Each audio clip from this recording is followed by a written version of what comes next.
Hi everyone, it's Rob Watson. This is the second Decentered Media video vlog. And I thought two things that have caught my attention in the past week that I thought I'd share with you for a moment, which are kind of interesting, I think, in terms of thinking about social value, social capital, and my thoughts about social media, community media, and how we maybe understand the need to spread things around a little bit more. So the first one is an article which was written by Kieran Breen, who was on the Decentered Media podcast a few weeks ago, who is the CEO of Leicestershire Cares, based here in Leicester. And he's written an article for Vulnerability 360, which is let's tell you what they say about themselves, really. That it's an organisation that looks at the idea of social vulnerability and offers things like early childhood education, care practices, and how we can shift and move away from thinking about practices which are fixed and thinking about the kind of fluidity, if you like, of those who are marginalised and excluded. So Kieran's written an article which is an interesting one that you can find at the vulnerability360.org.uk site, about the idea of a kind of different model of wealth creation. And he asks questions about based around the idea of whose interest is it for us to work together and work collaboratively. He doesn't just think that we should be working individually or as small groups to pursue, if you like, a kind of profit and an individually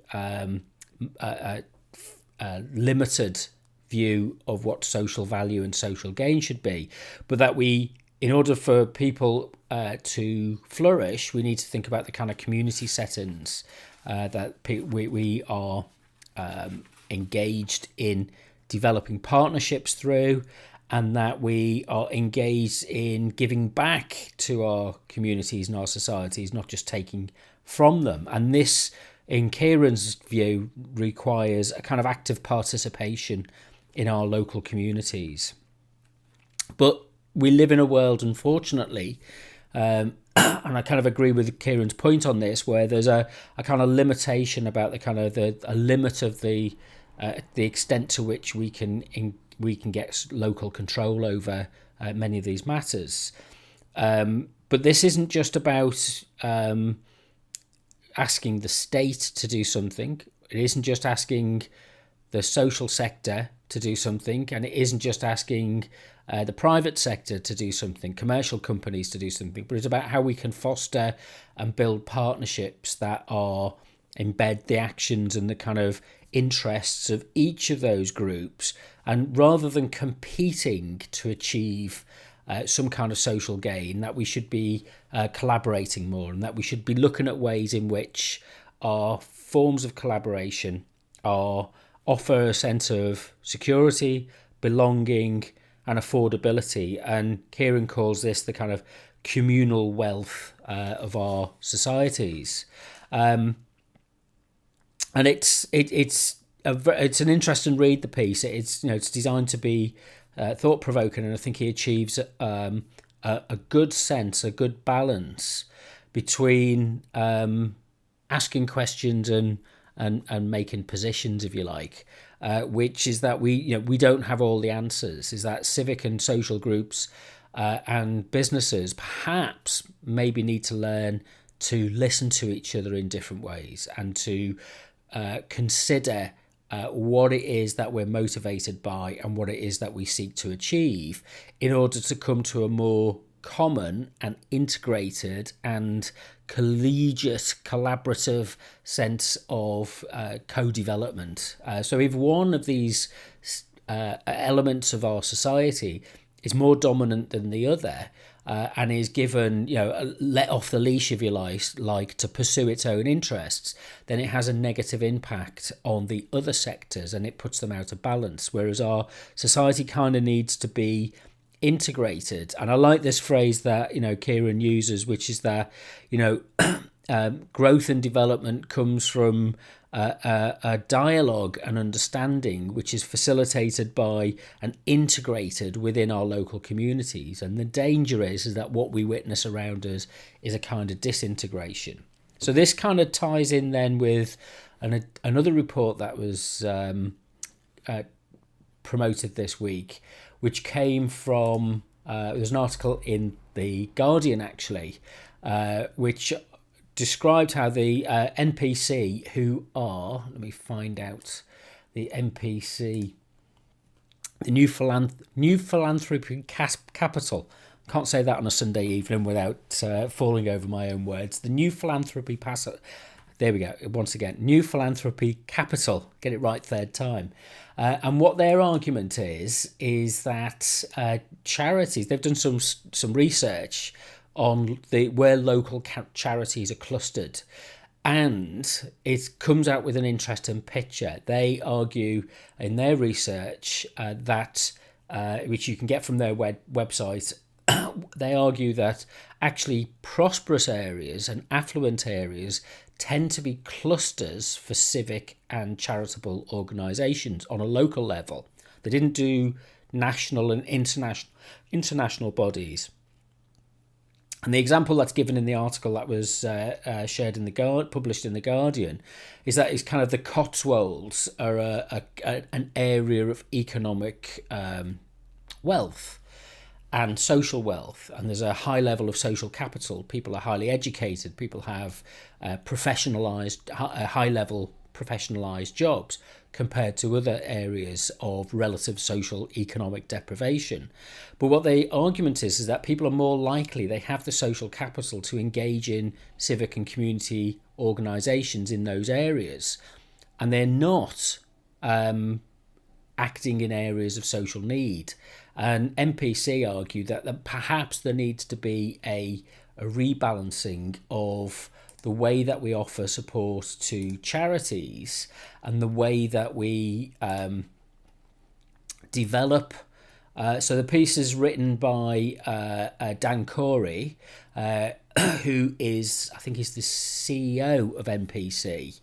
And the distribution, and there's a lot of talk about this in our politics at the moment, about a kind of redistribution of political focus to what is termed the left behind communities. And I kind of find that term problematic to some extent, because what do we mean by being left behind? We used to talk about a kind of social entrepreneurialism. Well, we don't complain. In the 1980s, I grew up with the words ringing in my ears of Norman Tebbit saying, "Get on your bike." So are we now complaining that people move to areas that better facilitate their engagement with the contemporary, modern, forward-looking economy, as opposed to those areas which have not had, traditionally manufacturing industry or coal mining, that kind of thing? So we've got to think about this in kind of quite careful terms, but there is no doubt that a kind of lack of investment comes in many ways, whether it's from the state, but also from the civic society as well, that there is a clustering around areas that already have wealth and already have opportunity, and that areas of deprivation, by definition, it's not, the very definition of deprivation is that you are without wealth and you are without opportunity. And who steps in at this point? Who facilitates change in these areas? My issue, and it would be very interesting to see if anybody would commission a study about where community radio is clustered and where community radio is best served. Here in Leicester, we have 5 or 6 community radio stations, but how well funded are they? How well supported are they by an economic model which gives them their independence? What is the areas where there is the kind of greater social affluence. What kind of volunteers does that draw in to support these community stations, community media projects, and what kind of what can they expect, if you like, in terms of relationships with local authorities or health services or planners or other charities in that sector? Is there a bias? Is there an inbuilt kind of bias?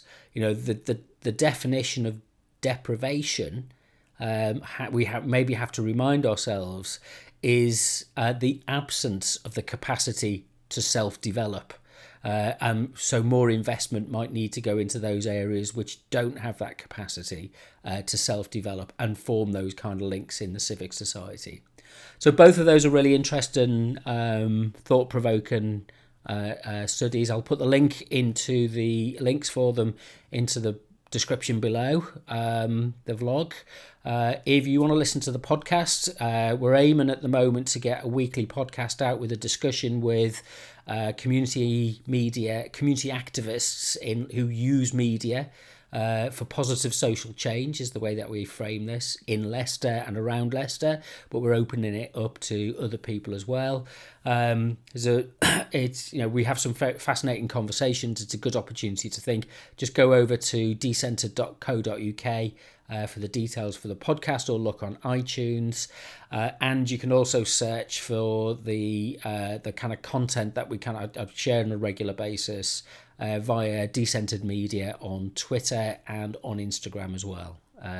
But I'll dig out a few more reports over the next few days, and I'll share my thoughts on them at some point soon.